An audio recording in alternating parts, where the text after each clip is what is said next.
Não importa se o mundo é mau. Seja íntegro e confie no Senhor. Esse é o melhor que você pode fazer.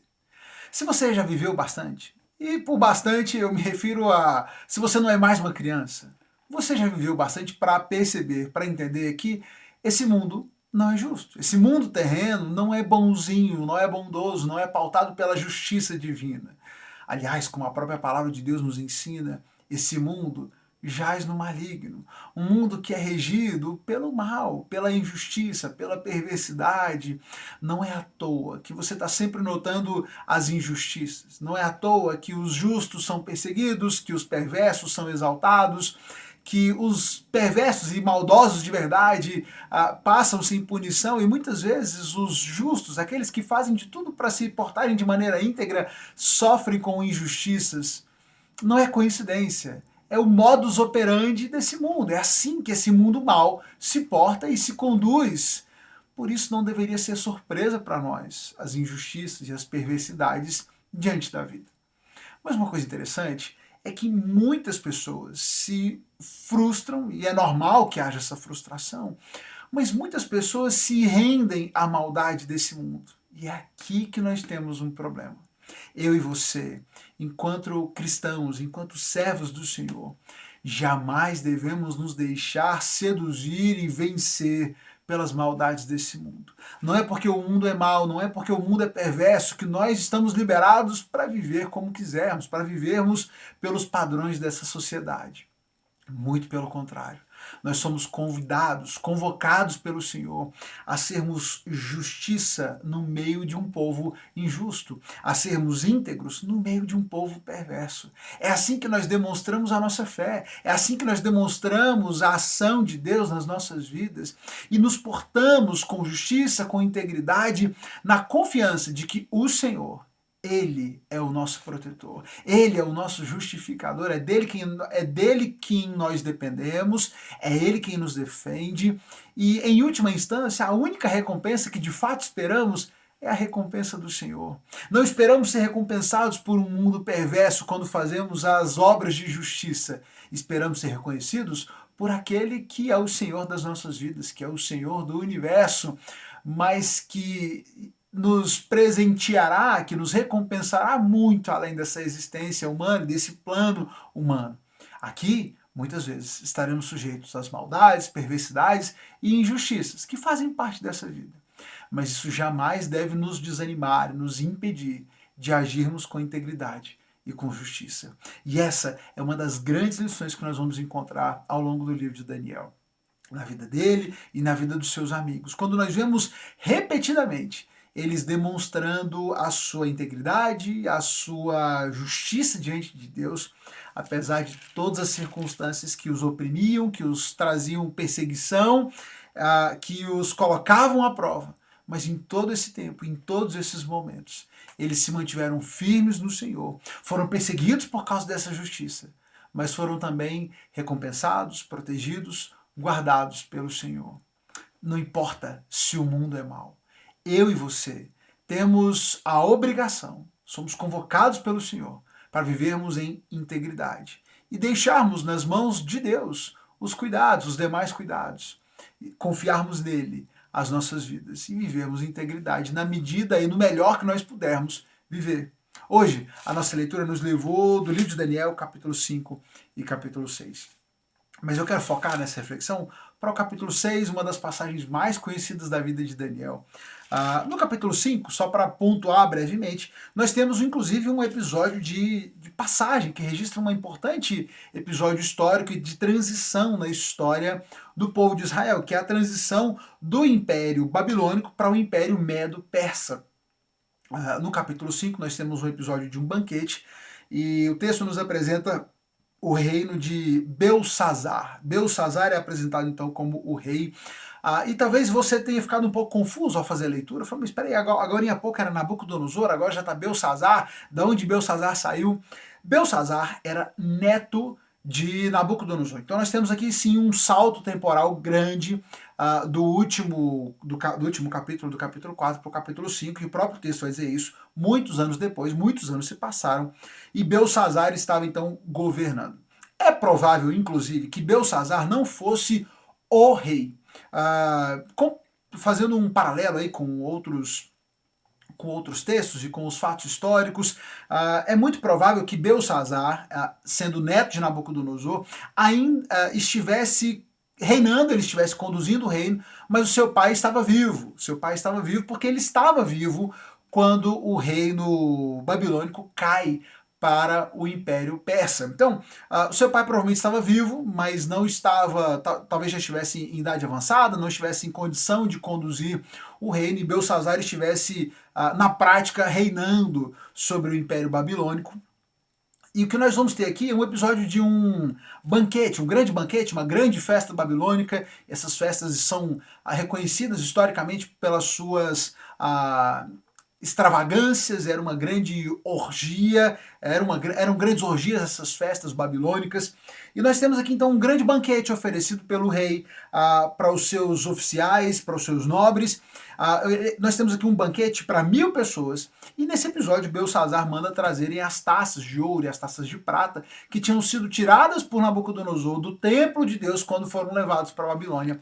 E essas taças que eram do templo, eram taças usadas ali no templo do Senhor, foram então usadas para que os convidados do rei e ele e os seus convidados bebessem vinho, se embriagassem, adorassem outras divindades e fizessem toda a grande festa ali.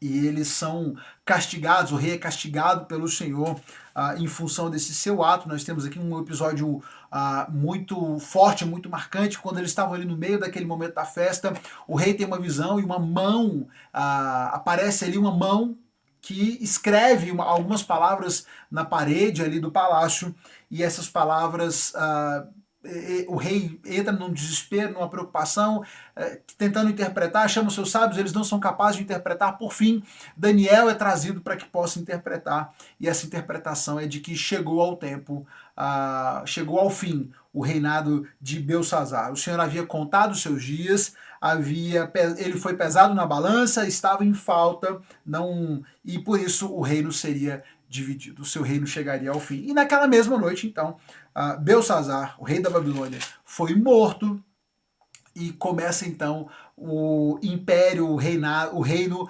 Medo-Persa, que viria então a assumir o lugar desse império babilônico. O Império Persa então começa a partir desse momento. Então nós temos aqui uma transição importante histórica que vai inclusive determinar uma mudança de postura, porque é durante o Império Persa que o povo de Deus será permitido retornar para a reconstrução de Jerusalém. Mas voltando então e focando no capítulo 6, que é o foco da nossa reflexão de hoje, nós temos o episódio de Daniel na cova dos leões. Com certeza você já ouviu essa história, já contou, já leu essa história. E nós temos o seguinte: durante então esse reino, durante esse reinado persa, o reino foi dividido em 120 províncias. O reino persa era organizado dessa forma. Era um reino muito grande, muito extenso, dividido em várias províncias. E sobre essas províncias e sobre os governadores dessas províncias, o rei havia colocado então 3 supervisores, 3 administradores, entre eles Daniel era um desses 3, que supervisionavam essas 120 províncias, e Daniel se destacava muito por causa das suas capacidades, inclusive o rei cogitava colocá-lo como o principal, o maior, logo abaixo apenas do grande rei do Império Persa.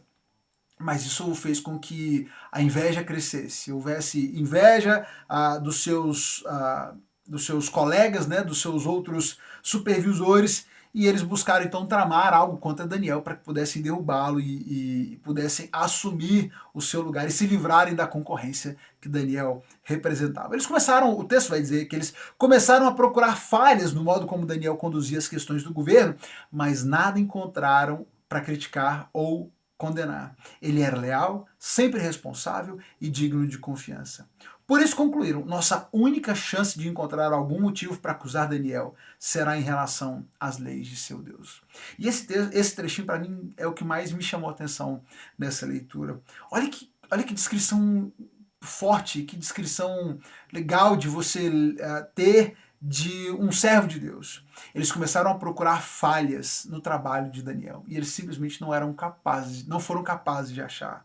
Daniel conduzia todas as suas funções com muita responsabilidade, tudo que ele fazia no governo era acima de qualquer questionamento. Eles queriam criticá-lo, mas só viram lealdade, responsabilidade e confiança em tudo que Daniel fazia. A ponto de que eles chegam à conclusão de que a única chance que eles tinham de encontrar algo contra Daniel era o fato de que ele era fiel demais ao seu Deus. Ah, como seria bom! Como seria bom se o nosso único defeito, se o meu único defeito fosse amar demais a Deus, fosse ser fiel demais ao Senhor. Como seria bom se você, na sua vida, se as pessoas pudessem olhar para você, procurar os mínimos defeitos, não encontrarem nada e dizer, o fulano, o único defeito que ele tem, porque ele ama demais ao Senhor, ele é fiel demais ao Senhor. Até porque isso só é um defeito aos olhos desse mundo, que é perverso, que é mau. E aqui é algo importante da gente refletir. Nesse mundo mau, nesse mundo perverso, aquilo que para nós é virtude e que para nós é objetivo de vida, sempre será visto por esse mundo como algo ruim, como uma fraqueza. E você precisa entender isso e aceitar isso no seu coração. Esperar que um mundo mau admire a sua postura de justiça diante de Deus é, no mínimo, inocência. É, no mínimo, ignorar a realidade. Por isso, não se preocupe com isso, não se desgaste com isso, querendo encontrar admiração daqueles que desprezam as coisas que são de Deus. Se você vai se portar com responsabilidade, com justiça, vai ser leal, vai ser sempre digno de confiança, só vai fazer as coisas do jeito certo, vai sempre se recusar a fazer o errado, acredite, uma hora ou outra, alguém vai se indispor com você e vai achar um motivo qualquer, talvez simplesmente porque a sua justiça está impedindo ele de realizar as suas maldades. Isso faz parte da vida. Não se desanime, não se desespere, pare de praguejar contra o Senhor. Oh Deus, eu estou fazendo tudo certo e como é que o Senhor permite que as pessoas se levantem contra mim? Muitas vezes é justamente porque você faz o certo que as pessoas vão se levantar contra você. E faz parte. Bem-vindo à vida nesse mundo perverso. É assim que as coisas acontecem aqui.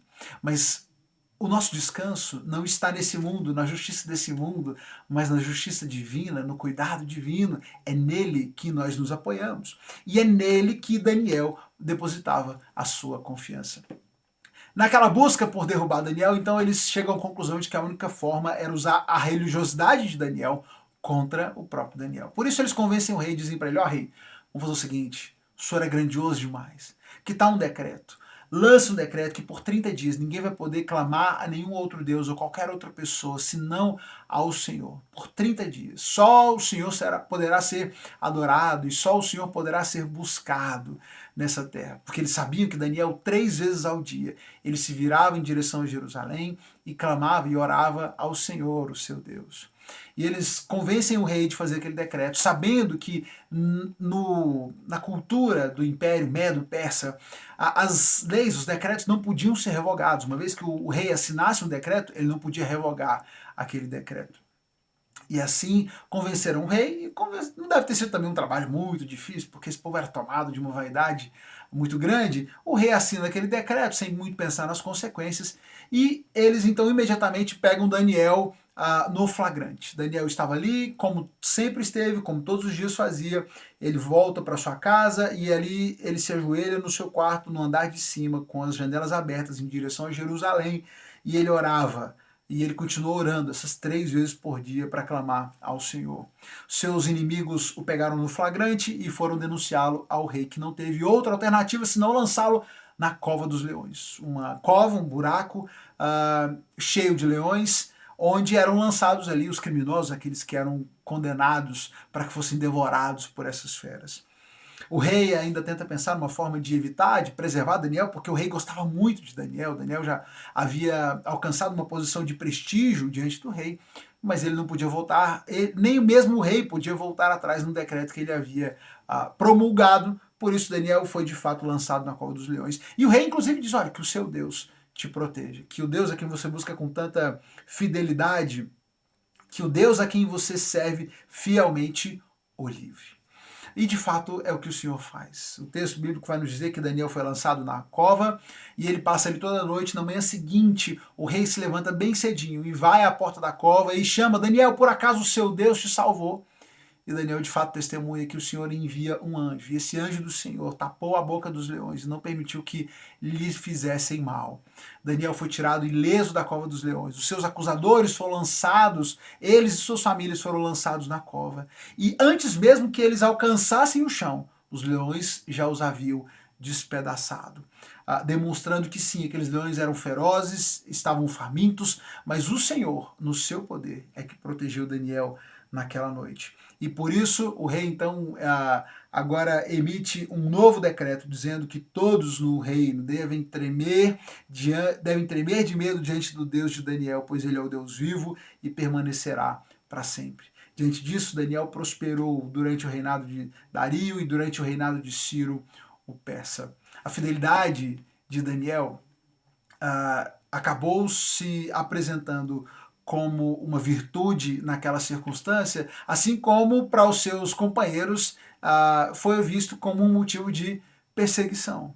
Perceba que para o rei e no seu serviço ali no palácio, a sua justiça, a sua verdade e a sua forma de se conduzir no trabalho era motivo de admiração, mas também para os outros que eram perversos, que eram invejosos, que eram egoístas, foi motivo de perseguição. As mesmas características, as mesmas pessoas, por um admirado, por outros odiado. Você nunca vai conseguir agradar a todo mundo. As suas boas características e que deveriam ser admiradas muitas vezes serão justamente o motivo pelo qual você será odiado pelos seus inimigos. Mas o que você deve fazer e a quem você deve de fato se apegar é ao Senhor, ser fiel a Ele, ser justo diante de Deus e saber que Ele é quem nos julga, é Ele quem nos protege, é Ele é quem nos guarda. E, inclusive, nem sempre o Senhor trará livramento. O livro de Daniel nos traz muitos momentos em que o Senhor os livrou.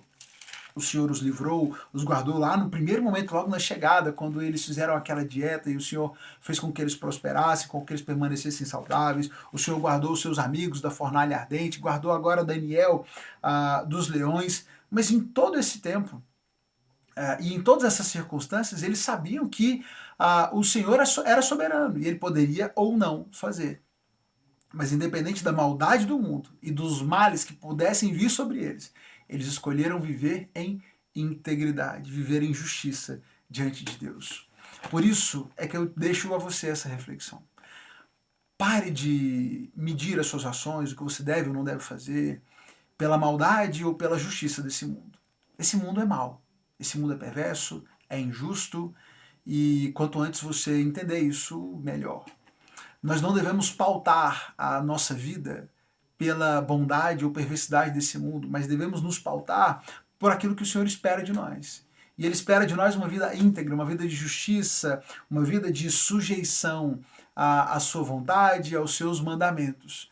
O que nos cabe é viver de forma íntegra e confiar que o Senhor, aquele que é sobre tudo e sobre todos, sobre todos os reinos dessa terra, Ele está no controle e Ele há de nos guardar, de nos proteger, se essa for sua vontade. Ele há de fazer nas nossas vidas a sua vontade, independente do que os inimigos possam tentar fazer contra nós. Por isso, permaneça firme, permaneça fiel ao Senhor e compartilhe essa lição com algum amigo, com um familiar que possa ser abençoado por ela. Clica na setinha, manda para um amigo, manda para um familiar e volta amanhã. Vamos seguindo, lendo a palavra de Deus, lendo o livro do profeta Daniel e a cada leitura uma nova reflexão. Até amanhã.